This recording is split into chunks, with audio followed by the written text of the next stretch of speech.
Today, so we're going to be doing a little bit of a cappella music, and what I would really like to do is invite everybody to stand for this because it's freezing in here, if you haven't noticed, and feel free to move to this song. Melissa's going to chant it, and I'm going to play a little bit of drum, and I think what we did the last time is we just kept doing this until it felt like we were done with it. So that's what we'll do, is we'll just keep doing it till we feel like we're done with it, but move, please join us in this song. We've done it before. Olem Yesed Imene, I will build this world from love, and yes, we will. I will build this world from love. La da da, la da da, la da da. Will you build this world from love? La da da, la da da, la da da. And if we build this world from love, la da da, la da da, la da da, then God will build this world from love, la da da, la da da, la da da. I will build this world from love, la da da, la da da, la da da. Will you build this world from love, la da da, la da da, la da da. And if we build this world from love, la da da, la da da, la da da, then God will build this world from love, la da da, la da da, la da da. One more time, yeah? Okay. I will build this world from love, la da da, la da da, la da da. Will you build this world from love, la da da, la da da, la da da. And if we build this world from love, la da da, la da da, la da da, then God will build this world from love, la da da, la da da, la da da.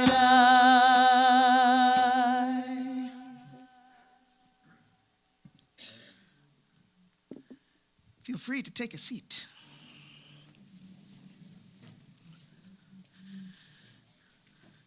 God will build this world from love because God is the indwelling divine and God is within us. And so when we build this world from love, God builds this world from love. Good morning, friends. Welcome to Common Thread. It is so good to see you all here this morning. If this is your first time with us, an extra warm welcome to you. There are many ways to speak about our community, but a primary tenet of our church is that if you're here, you belong, and we mean it. We'd love to learn more about you. If this feels like a place you'd like to explore further, so to help us do that, you can scan the QR code on the screen here to fill out our newcomer form. It's quick, no pressure. It helps us to share a little bit about who we are, and it helps you begin to figure out if this is a place that might be life-giving for you. We'd love to connect and answer any questions, so welcome. And for all of us, whether you're brand new or you've been part of Common Thread for years, we know that life is not always smooth sailing. I'm going to tell you about it some other time, but boy, did I have a not smooth sailing week myself this week. Some of you have heard some of it, but I'm not going to talk about that today. It'll pop up down the road. But these are tough times for many of us, and the fact that there are many of us going through tough times means that there's really no reason for any of us to carry what we're carrying alone. So if you're feeling weighed down, we hope you'll take a step toward connection. After today's service, Cherie, she's our elder leader. She's a live streamer and one of our thoughtful listeners, so she's in the back right there. She'll be down the light. She's waving to you.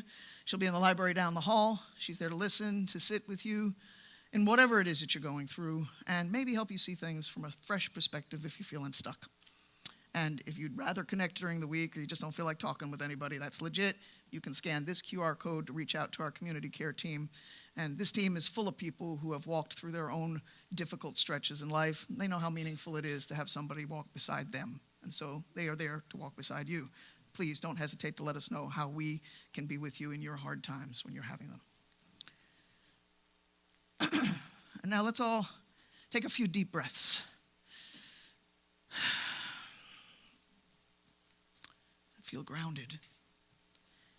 And each week, saying this with even more and more conviction, if you'll repeat after me what it is that we say in our community. If you are here, you belong. If you are here, you belong. Okay. We are, every one of us, carriers of the inner lights. We are, every one of us, carriers of the inner light. And we are, every one of us, carriers of divine breath. So if every one of us is a carrier of divine breath and the inner light, I just invite you to take a moment to stand and greet someone around you who is carrying also that inner light and breathing that divine breath.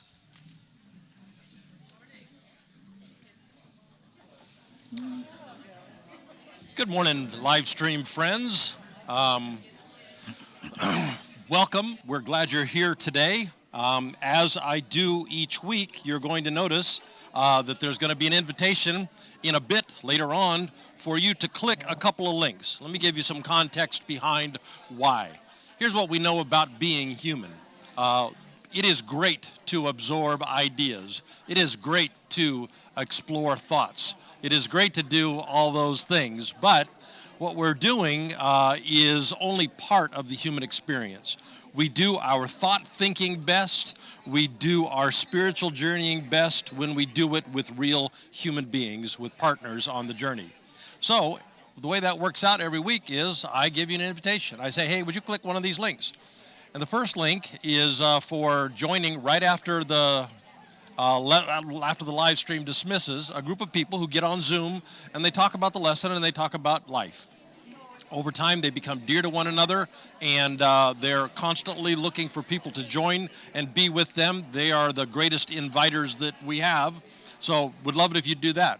But if you're not doing this live, if you're time shifting to some other time, there's another link there that says, hey, send me an email. I would like to know when you do other things online, because we do all the things that we do in community. We do them also online. We do life story groups and book clubs. We do all kinds of things. So I hope you will connect with a person. Yeah, that's what I hope.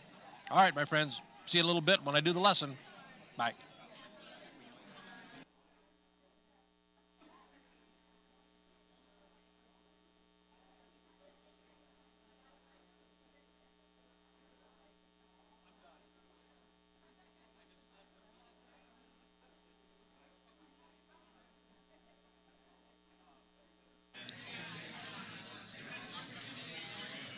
Okay, everyone, if you find our way back to our seats.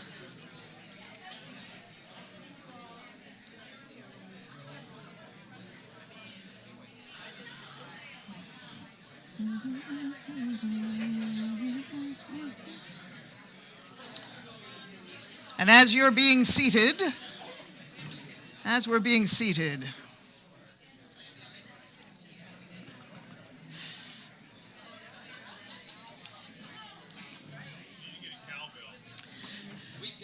we have a bell, and I have. Shh. That actually works really well. I think I do that. Shh. Oh, great. Thank you all. Oh, so, real quick, raise your hand. How many of us are excited for Thanksgiving? Ooh, about half the room. Yeah. It's kind of a mixed bag, yeah? I mean, for me, the Giants are playing again, and I am not excited to see that mess. But that'll be on Thursday. But yeah, there's things I'm looking forward to. Time with my kids and my family and my brother's amazing food. And also, well, you know, time with family. There are elements of that maybe I'm not looking forward to so much. But the word Thanksgiving is really about something much different than smoked turkey and the Giants getting their helmets handed to them. Thanksgiving, the giving of thanks, is so much richer when it is drawn from a deep well of gratitude. Now, last November, if you were here, you might remember I did a lesson titled Inhabiting Gratitude, where I leaned on the teachings of Brother David Stendel-Rast. He's a Benedictine monk and an interfaith scholar who teaches that true happiness arises from gratitude, a state within us that we can cultivate no matter the circumstances around us. He emphasizes that it's not happiness that leads to gratitude, but rather gratitude that leads to happiness. And by recognizing each moment as an infinitely irreplaceable gift, he says, we can cultivate a grateful mindset and a grateful heart set, which in turn fosters joy and fulfillment to get comfortable and relax.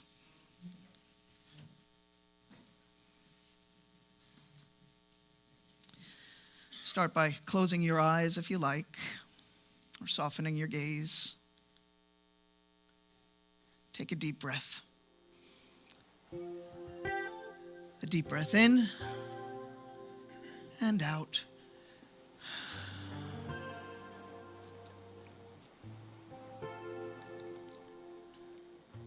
Let yourself feel the weight of your body resting on your seat. Sense how supported you are.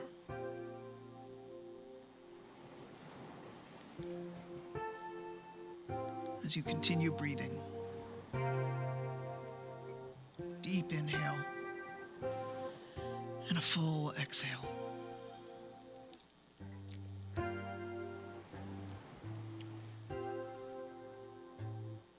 Stendel-Rast teaches us that gratitude begins with awareness.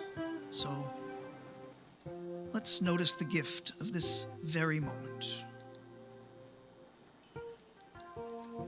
The gift of breath, the gift of life, the gift of a fussy baby, the gift of simply being here.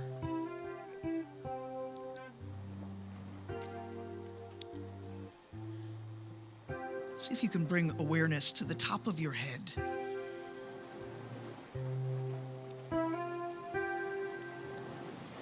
To the muscles in your face.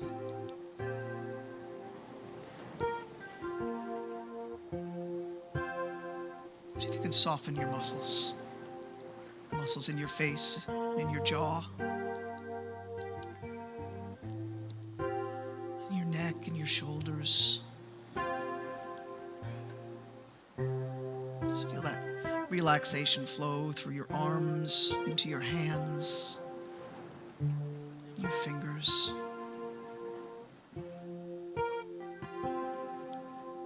Your torso and your legs.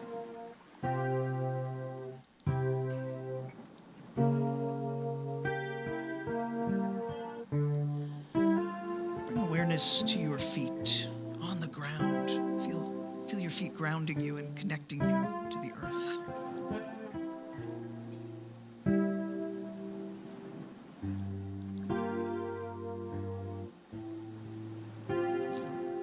Now bring awareness back up to your breath as you inhale deeply and exhale fully.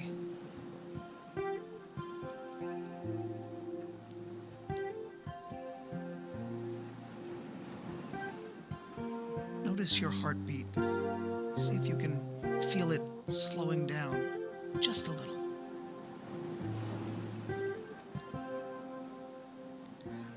See if everything around you can slow down just a little as you continue to breathe.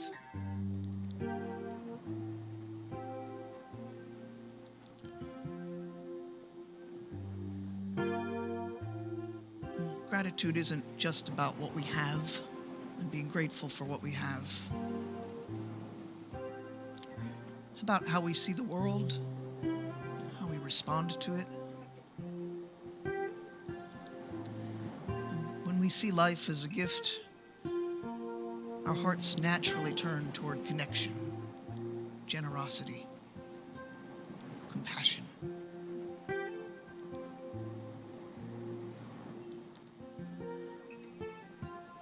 What would it look like today, this week, this Thursday, live out of that gratitude.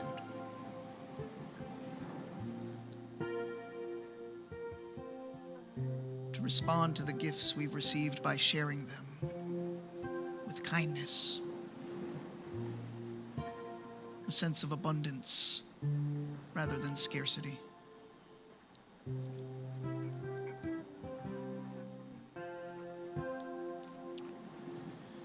I invite you to take a moment to think about your plans this Thursday. Whether you are looking forward to spending time with family and friends, whether you're planning on spending time alone or in a gathering that doesn't include traditional Thanksgiving rituals and routines, whether you're intending to volunteer and serve those who are in need, or whether you are anxious about possible tensions around the table.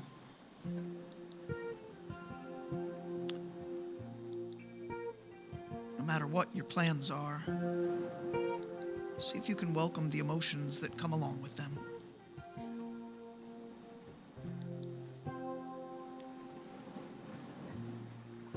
Welcome anticipation. Welcome excitement.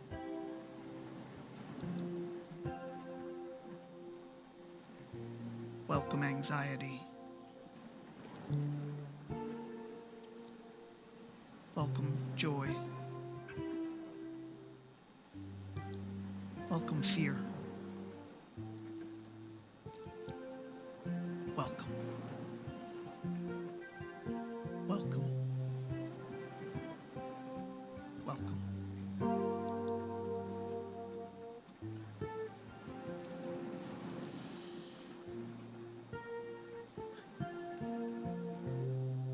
And see if you can find within yourself a sense of gratitude.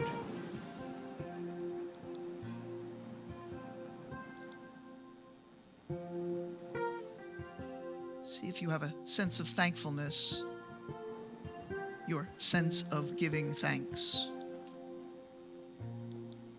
Where does it come from?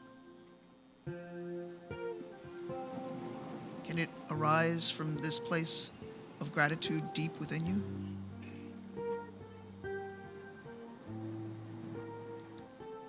Not just words conveying that you are thankful, but a deep sense of giving thanks from what is within you. Thanks that pour out from a place of gratitude inside you.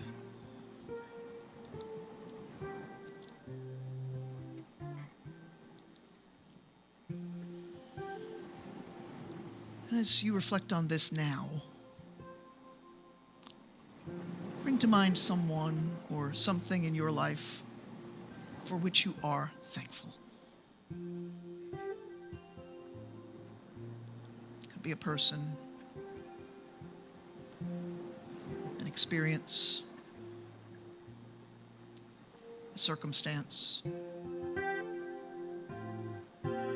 or even a small thing, a meal, a smile, a moment of rest.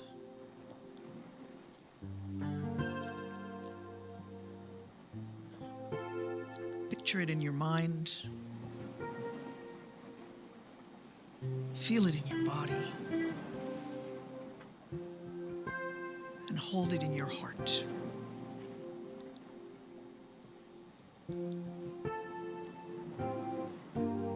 Imagine yourself giving thanks from this deep, deep well of unshakable gratitude within you.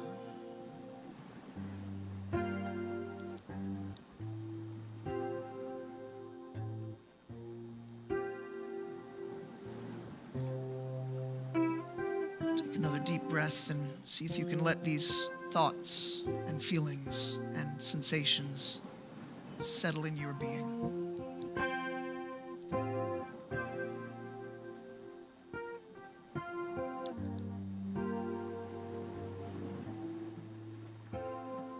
And let's hold silence together for just a few moments, resting in this awareness of gratitude.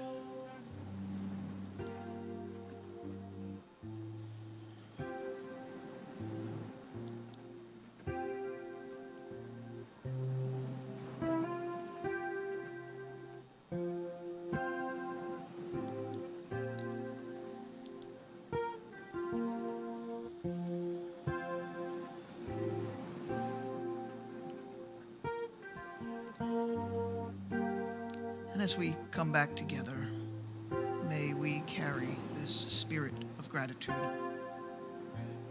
into the rest of our time here today and beyond our time here today.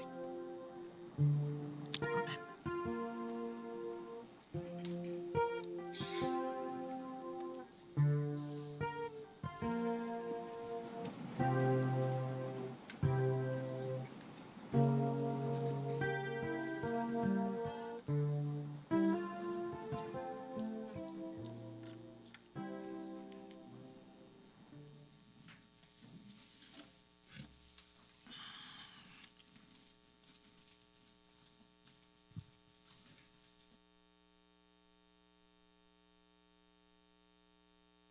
Sue's heading down to be with our teenagers now, so we can talk about her. First, let's do the announcements. Let's see, what are you thinking is happening on Zoom? Afterwards, those of you that are on the live stream, places that you can connect. We're going to have a potluck right afterwards. I'm imagining, because I don't see food on the back tables, it's going to be down in the fellowship hall. Kids' winter workshop is coming next week. I'm sure you'll hear about that in a bit. Also help decorate the chapel that day. Meditation support group is going to happen that same day. It's a busy day. Welcome house information session and brew crew that afternoon. So, like all day for Jesus. Let's see, the kids are working on blessing bags. Here's how it works. You go get stuff on that list, and you bring it here. And then the kids, no, we don't do that? Oh. I know, but I just wanted to, there is another one. Oh, okay. I did not even see this one. What's this one about? I didn't even get ready for this one. Oh, yeah. I know what it is, though. So what we used to do called Shopping Day, we do it here in the building. And so we provide stuff that the kids then go to a store downstairs and shop for. And then they wrap presents, and then they do that stuff. By the way, it doesn't take any money. They wrap presents, and they bring stuff home to put underneath the trees. It's a wonderful time. There's cookies. It's a great time for the kids. But that means you got to bring stuff. So bring stuff, all right? Or go to the Amazon wish list to do stuff. Let's see, this is the one I was talking about. So here's how this one works. You also bring this stuff. When you go to get the stuff for the kids' shopping day, get some more stuff so that we can help them create blessing bags. And then what they'll do is they'll put those things together, and then on Christmas Eve, they'll give them to us to put into our cars that we will take and carry around, and we see someone who's in need, we'll have a bag ready for that. That's what that is. That's how it works. Is that okay, Kate? Did I get it right? All right, thanks. All the stuff that I just confused you about, you can find out the real story if you go to the website, or if you go to the email, or if you go to the app.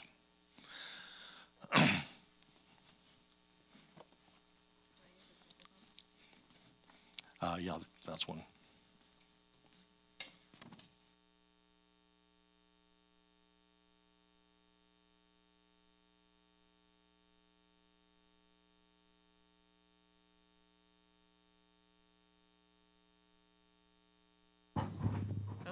There we go. All right, so I will explain a little bit more. Our youth update today, I mainly want to invite you to two different things. One, our winter workshop. So it is next week. We do still need some help. We have a volunteer sign up online. I think we have one volunteer signed up, maybe two. So we definitely need some help. I made this sign up that says, oh, wow, a super fancy winter workshop sign up. And it says the different things that we need help with. I'm going to leave it on the table right here for you to old school write your name and number on if you're going to come help me. So some things that we do need help with that day is just helping the kids shop for gifts. Again, it's free. They're just going to go in. They're going to pick out something for the folks that they live with. And then we need folks to help them wrap. That tends to be a more hands needed thing because it can get a little chaotic with the wrapping. We do have gift bags also. So we need several people for wrapping. I will have games and crafts prepared.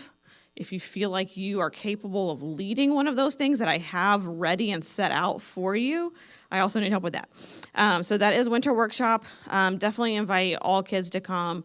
Hopefully we have a big crowd. It'll be a lot of fun. So it'll be during church next week. So it's not afterwards. Again, it's free. I'm going to have that sign-up sheet for you there. And if you have questions, just come let me know.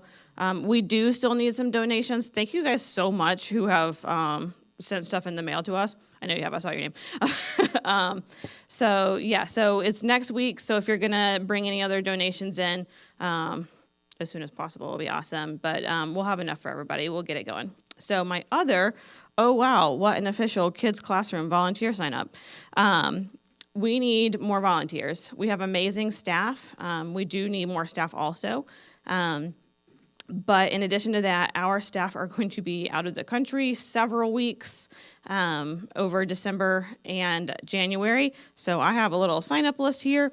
It says role, name, phone, and email, and the dates. December 22nd is our biggest need. I have 0 people to work that day. I have voluntold my husband that he will be working that day. Anybody else that wants to come hang out with us, awesome. I left role open. It's really simple. I have everything prepared every week. So if there's a craft, I've got it ready. If there's a book that we're going to read, it's there. I'm going to leave the role open. I've had several people say like, oh, I do this thing for a living and I would really love to talk to the kids about this specific thing. So if you want to do that, awesome. Write it in here. Otherwise, you can just write your name and I will give you what you will lead. So that is that. I'm going to leave both of them on the table right there. I encourage you guys just to come hang out with us. Anybody can come hang out anytime. Regular staff and volunteers will go through like a whole like small, easy process and everything. But anytime anybody wants to just check it out and hang out, please come down, hang out with us, see what we do. It's a lot of fun. We're very transparent. Nothing's happening that's a secret. So we have a lot of fun. If you have specific questions about curriculum and things, I'm happy to answer that. And then the December newsletter that kind of says what we're doing for December will be out this week in the app. The end.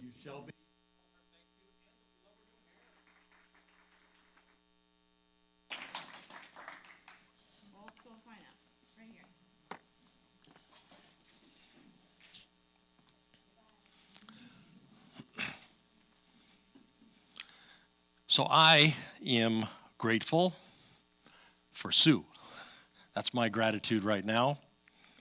You know, for years and years, our community has been a lab doing experiments, deconstructing and then eventually reconstructing, hammering out a prototype of what healthy spiritual community could be like.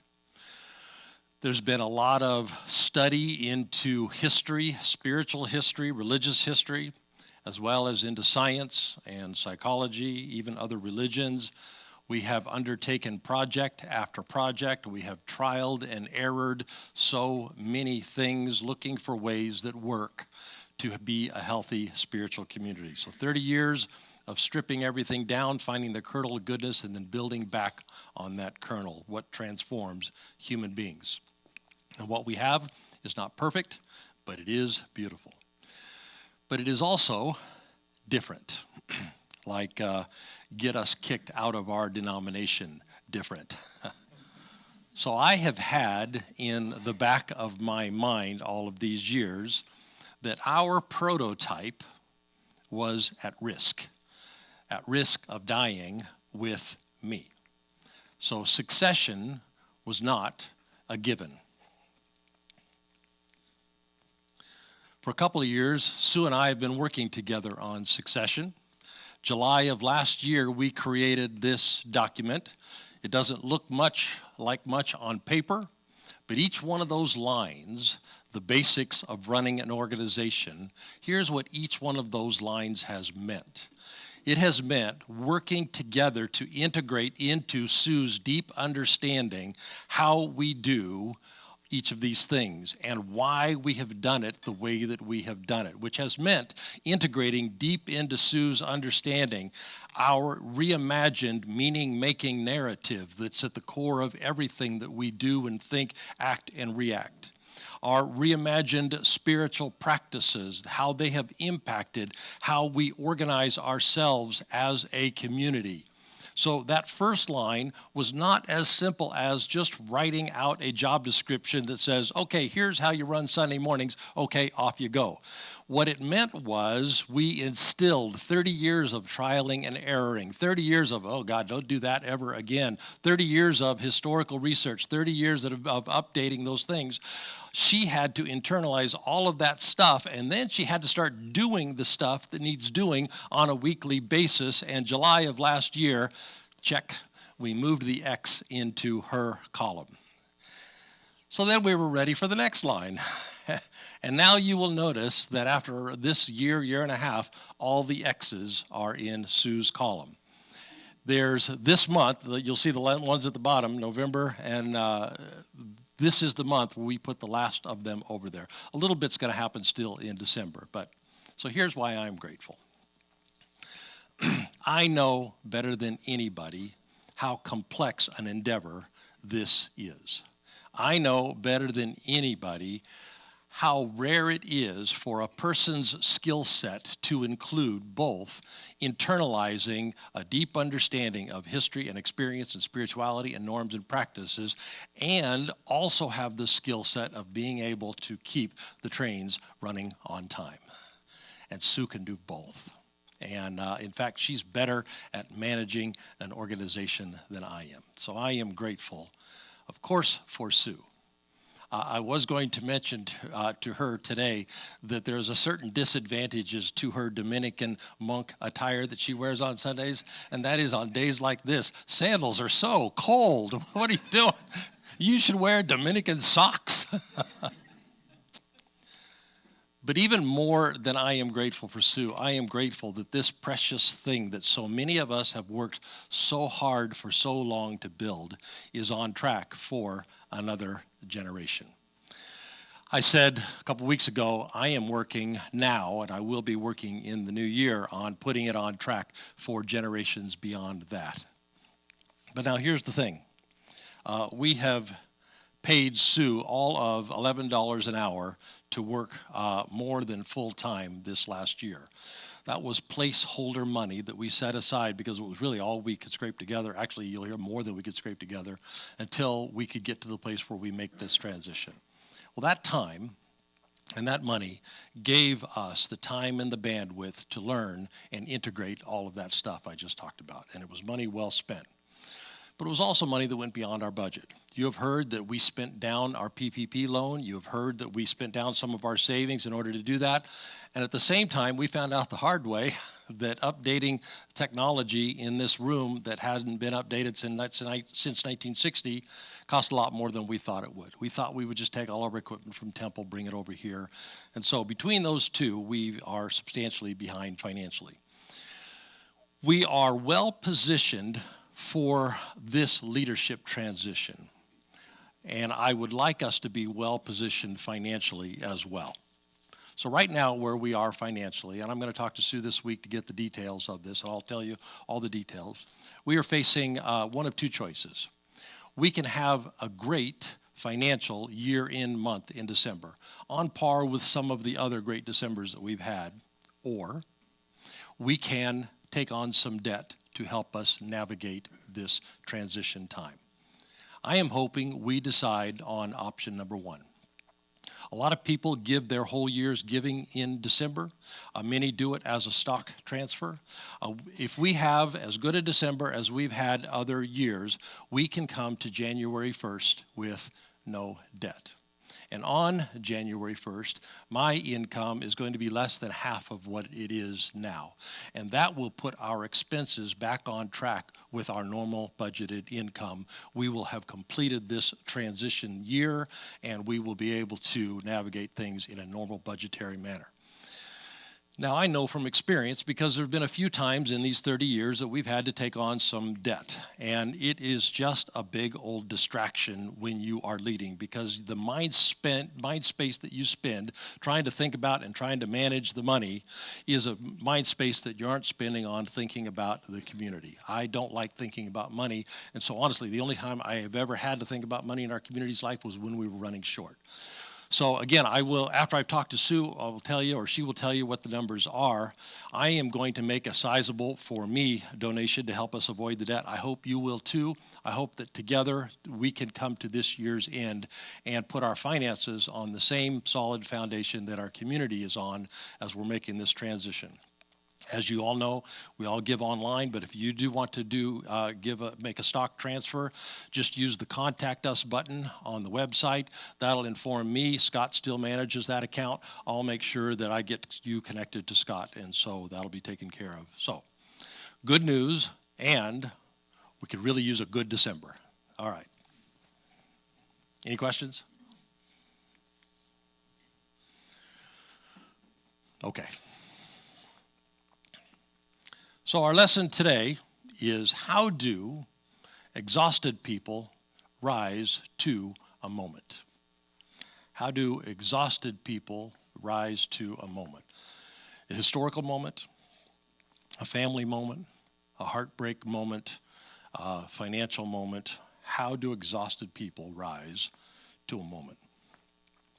Now, before I begin, I want to follow up on a comment I mentioned last week or the week before. Someone said, hey, I got off social media. And I said something about our souls being eaten from the inside out. And, well, a practical thing occurred to me this week, and I thought maybe I would share it. Maybe you will find it helpful. Maybe you won't find it helpful. But way back in the dark ages, when I was in college, I had to read this book. I cannot really remember this many years later what the book said. Here's what I remember it saying. In the 60s, there were two ways that people could find out about what was happening in Vietnam. They could find out by watching the television account, usually at dinner time, on CBS, watching Walter Cronkite, or they could read the newspaper account the next morning over breakfast. The facts in both of those two contexts were the same, but the experience of those who watched the war playing out on television and those who read it in the newspaper the next morning were very different experiences. The impact that it had on those people were profoundly different. And it turns out that the medium in which we get our understanding of the world is just as impactful of shaping our understanding of reality as the content that is put into the medium when it is given to us. So that's what the title means. The medium is the message. Pardon? Oh, yeah, I just grabbed that. It's the message. I think that's somebody else's book. But it's the same image on. Okay, this must be a joke. It really is. Oh, really? All these years I've not understood that? Well, here's what I just said. That's what I understood. Like I said, I don't know what the book said because I read it 40 years ago. But that's what I understood it. Well, here's how that understanding occurred to me. Probably 2 or 3 years ago, I bit the bullet and I started paying for news. And I quit consuming free news that was curated for me by some algorithm. And I began to pay $3 every week for 2 online newspapers, one that skewed left and one that skewed right. And here's what I found. Getting my news not on a screen from a talking head, getting my news not scrolling on an app, not having my news curated for me, not having an algorithm feed to me things that the algorithm had discerned from previous clicks what it thought I wanted to read, that has impacted me. Now, according to this concept that I constructed in my own head about what that book's about, how I have been getting my news has impacted me as much as the content itself. One of the reasons that we are exhausted is that the places that we go to find out what is happening in the world, those places that we go have themselves been co-opted by forces that are shaping how they do what they do. And those forces that are shaping how they do what they do are impacting us. There is a hidden pressure to sell ad space, and that affects what happens when we go to these spaces to find out what's happening in the world. There's a hidden pressure to keep our eyes on screen. And that pressure to keep our eyes on screen for more seconds or more minutes or more clicks as we do, to carve out market segments that are in smaller and smaller niches so that we could sell ad space better, those forces create underlying pressures on well-intentioned people to create a context in telling us about what's happening in the world that then makes that space a toxic space. The spaces we go to find out what's happening in the world have become the tail wagging the dog. Those pressures are more important than what is happening. So, once I left those spaces, I found it much easier to see what the other sees. I found it much easier to feel what the other is feeling. So maybe, and this is just the freebie part, quit consuming free news, because it isn't free. Maybe also read instead of watching, slowing down how we take things in. Maybe pay money to do it. Maybe the money that you spend will be saving your own soul, and $3 a week may be worth it. All right, that wasn't the lesson. That's just some experience I've had along the way, so now let's start the lesson. Involved in people's lives, as I am, I ask a lot of questions. And there have been two questions that I've been asking lately. I've been asking people how they are feeling. And then they will say the perfunctory thing, and then I will ask again. And then they will say the perfunctory thing, and I will ask again. By the time we get to the place where people are telling me how they are feeling, we have a very different conversation. The second question I have been asking is, what do you like about your life? And that one doesn't get a perfunctory answer because nobody asks people that. And so consequently, people start for a moment and they say, oh, well, what do I like about my life? Now that second one is a gratitude practice. I talked about it last week when I talked about intentional gratitude, asking people what is good in your life, what is something that you love, what is something you enjoy. The first one, the question, you won't be surprised when we get to, really, how are you feeling? I am feeling exhausted. People across the spectrum, I am feeling exhausted. One big reason, anxiety is exhausting. And all the studies are in. We have been for several years now a highly anxious society. I was reading a conservative commentator recently. His column's focus is on free speech and civil liberty, and he regularly lets his religion come into his column, and he is an evangelical Christian. He is an evangelical Christian who's been drummed off of the team because his religious framework didn't allow him to go where his religious community had been going, so he was writing in this article about our collective exhaustion. And he wrote what I often hear when I'm asking that question, how are you feeling? That it's a strong temptation for us if we have a good job. It's a strong temptation for us if we have a good family. It's a strong temptation for us if we have food in the refrigerator and some funds in our emergency account and a good school for our kids. It's a strong temptation when we are this exhausted to check out. Just a little bit. Take a break.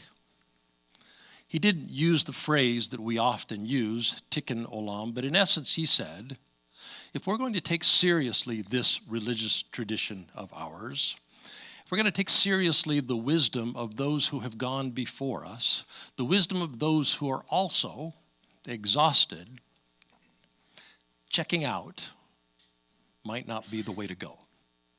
Checking out may not be our best option. Now, to be sure, we should check out of the toxic shouting fest. But checking out of tikkun olam, checking out of being repairers of the world, maybe not our best choice. So hear that message from this commentator or from some preacher who stands up on some Sunday to say something similar, and it can sound a lot like, isn't that the way with religion?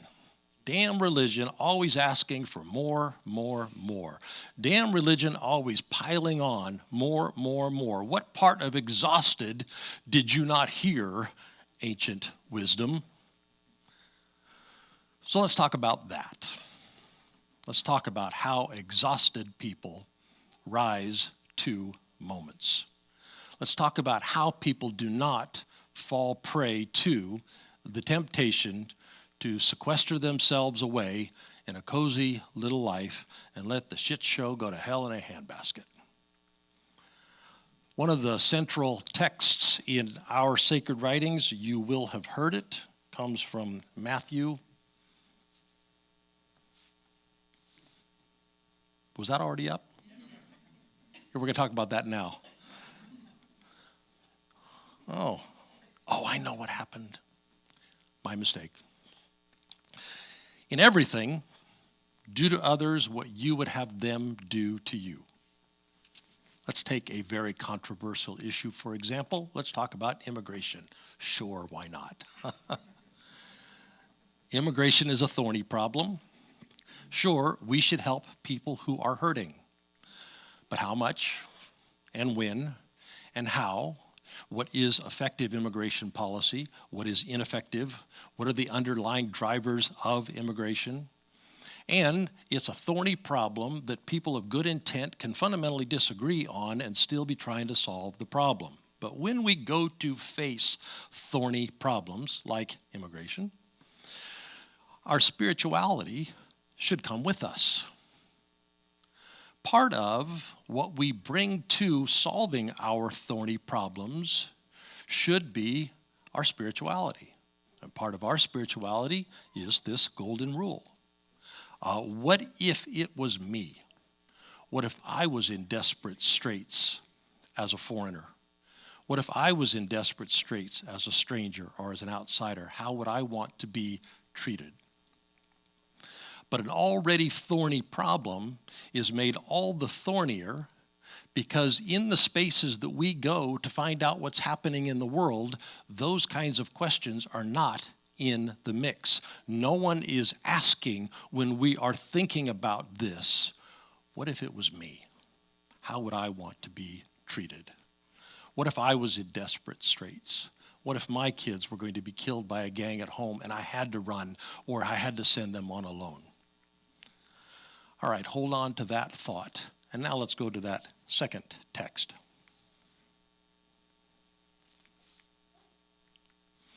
Galatians 6, another of our ancient texts, says this: carry one another's burdens. That's how you fulfill God's law. I quoted an article a couple of weeks ago about the diploma divide. Those with only a high school diploma die 9 years earlier, experience 6 times more opioid overdoses, marry less, divorce more, single parent more frequently, report more often that they do not have one single close friend. They pick up the message more: you don't belong, you don't talk right, you don't believe right, you don't have the right views, you're not accepted, you're not respected, and that is a burden. And it's a burden that our ancient wisdom tells us we will only flourish when we carry together. Also, a thorny problem. Made all the thornier because in the spaces that we go to find out what's happening in the world, it has not been inserted into our national conversation that a society thrives when we carry one another's burdens. So hold those two thoughts now in your mind. And now we are exhausted.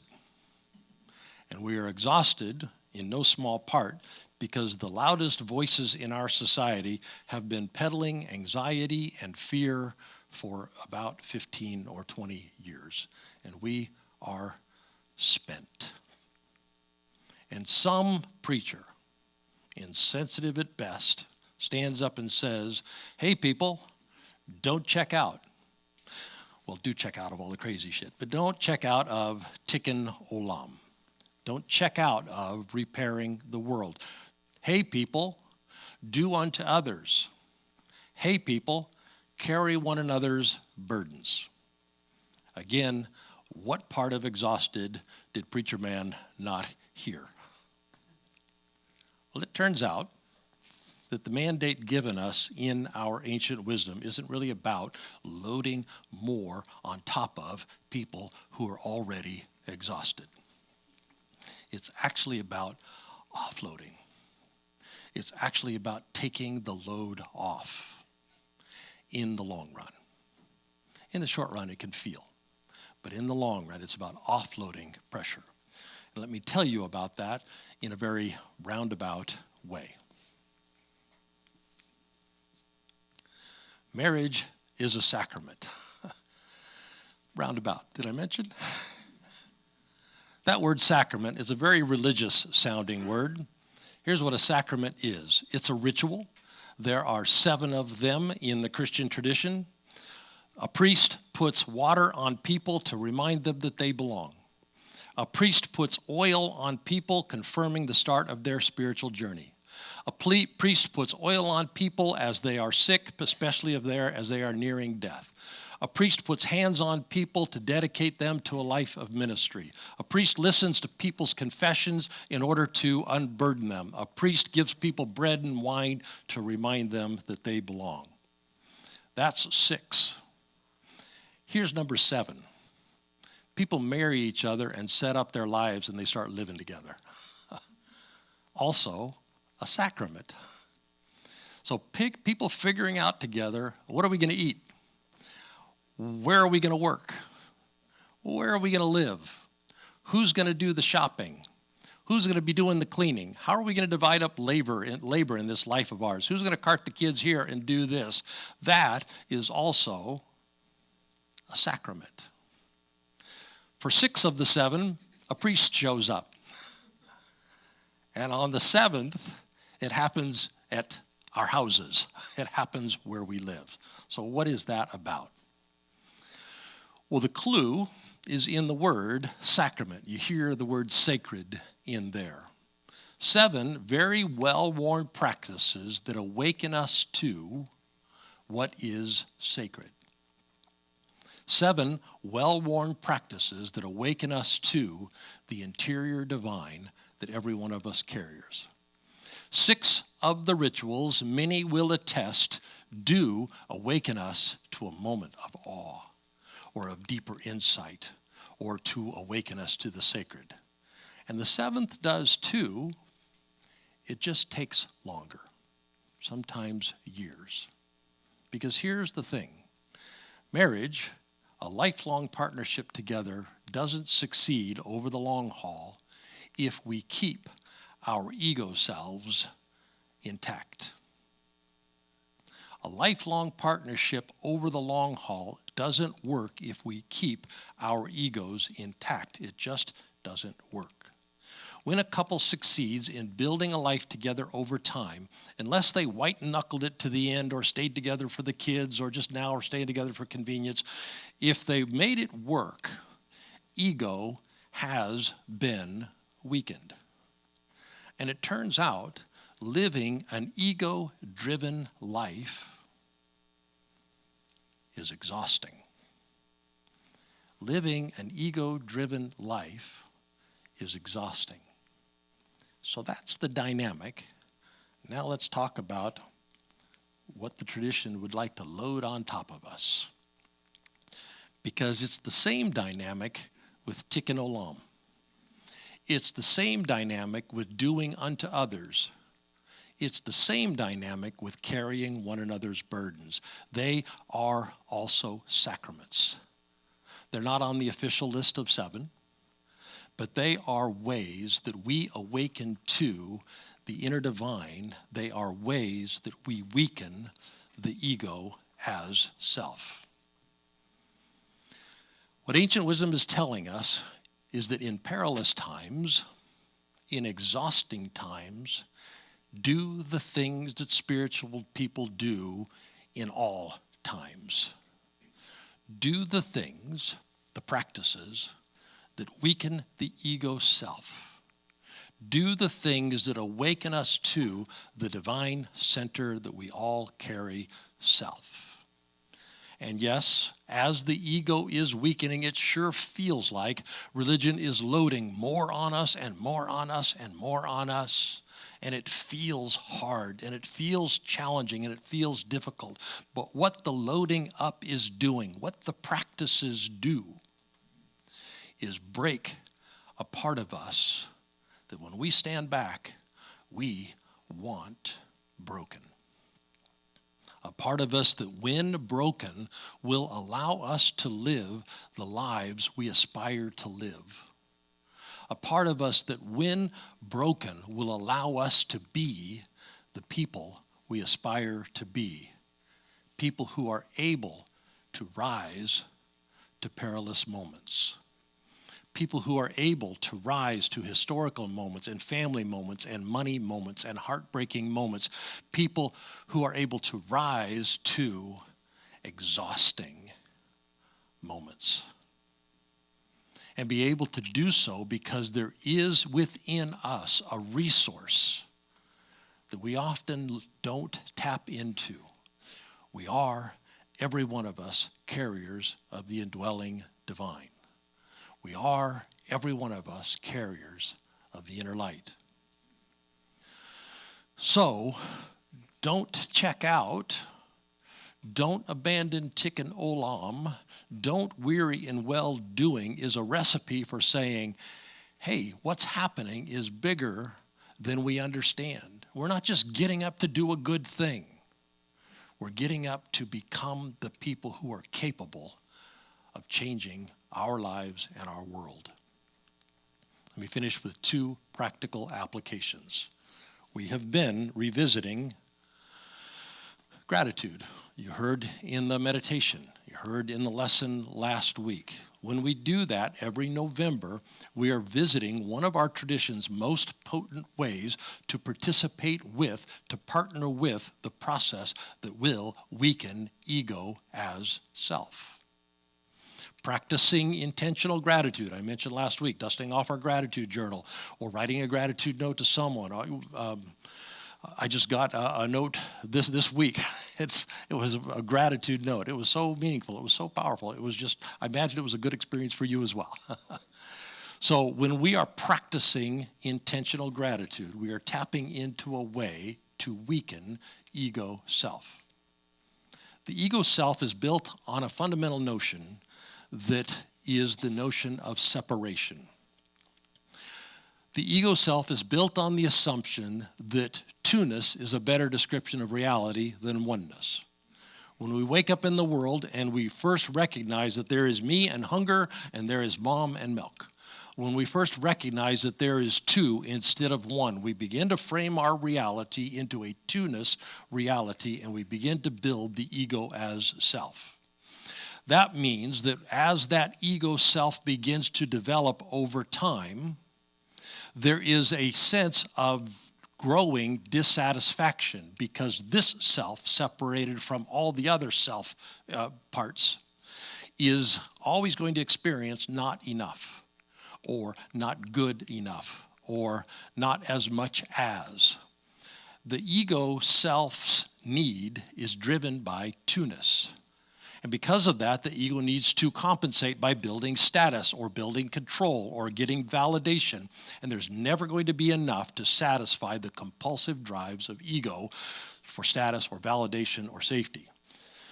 The simple practice of intentional gratitude quiets all of that thought energy.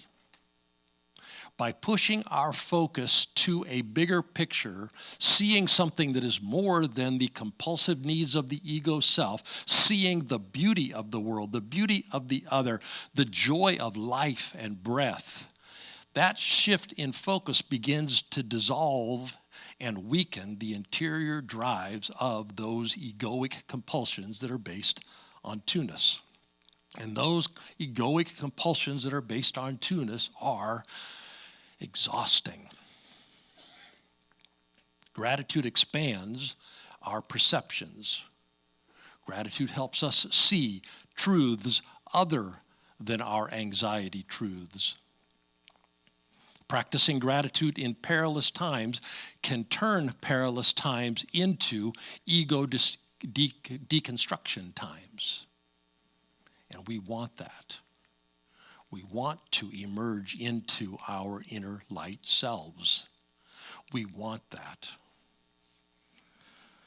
A second practical application, here now, small, doable. You hear that a lot. It turns out when we are serving something greater than ourselves, when we are doing unto others, when we are carrying others' burdens, when we are repairing the earth, we are also weakening the ego as self. We are also pushing up against and challenging the pressure of anxiety and fear. But you know, we all know, we tend, when we look at the need out there, to feel the weight of all of it. Not just the weight that we are able to carry, we see the need and it just feels like we are responsible for the whole thing. Which is why, again and again, you hear these words come back like a refrain in our community, here, now, small, doable. We do what we can do. We do what is sustainable to do. We do not do nothing, but neither do we do more than we are able to do. After January and my role changes here at the church, one of the things that I want to work on is reconstructing Common Thread's One Wake team. We looked at all the stuff that we had to do this year to make this transition, and we just had to put One Wake on the back burner. And my hope in 2025 is to begin to rebuild our One Wake team. One Wake is one way to do here, now, small, doable. What we do is we, Common Thread, and we, people of Common Thread, divide up all the work of addressing the pain that's going on in Wake County among a whole lot of people. We are able to make a difference on things that are causing pain in people's lives in our county, and we know what's causing pain because we've asked 3,000 people in our county what causes them pain. And the things came down to affordable housing and public transportation for those who are being moved further and further out into the county, and they can't get to work or can't get to grocery stores, and then mental health resources, especially as it bears on homelessness. So in a sustainable, here, now, small, doable way, we can work on the underlying causes of people's pain in Wake County. We can do Tikkun Olam. We can do unto others, and we can do it with 50 other congregations, which comprises about 5,000 other people. And by working together, moving in the same direction, we can begin to bring about substantive change in those three areas that cause pain in our county. We can do what the tradition tells us. And if we do what the tradition tells us, the ego as self that is such a huge hidden part of what drives our exhaustion is weakened. And when it is weakened, some of our exhaustion goes with it. And we find ourselves able to do more than we believe we can do. So in Dwelling Divine, may we be exhausted people who are able to rise to the moment. And may we undergo the process that takes us from being exhausted people to being the people who are able to rise to the moment. Amen. Well, folks, on the live stream, we are going to dismiss you in a moment. Before we do, you heard me earlier saying, hey, this is the point where I was going to invite you to two things, and here it is. This is the invitation to two things. To click the first link if you're live, and that's to head over to What Are You Thinking, which is going to happen on Zoom. And the second one is if you're not live, to click on the other link, and we'll send you some information about other groups, other things that we do online through the course of the week. And we hope you will, because here's what we found. You heard me say it earlier. We don't do the spiritual journey by absorbing content. We do the spiritual journey by joining hearts with others who are also on that spiritual journey. So we hope you will. We have found out how to do it online. It works. You can do it. All right. I hope you will. Let's dismiss the folks on the live stream. If you would, put your hand on your heart. And let's remember as we go that we are, every one of us, carriers of the indwelling divine. Love and joy, peace, patience, kindness, goodness, everything we need is in us because we are carriers of the inner light. And then if you would extend your other hand to our city, let's look for opportunities as we go this week to share what's already in us with the people that we live and work and go to school with, looking for opportunities to repair and heal our worlds. Amen. God bless you all. You are dismissed. We are not dismissed. So, I'd love to hear what you're thinking. What's stirring in your heart? Thank you, Ender. Where is it? Oh, here it is.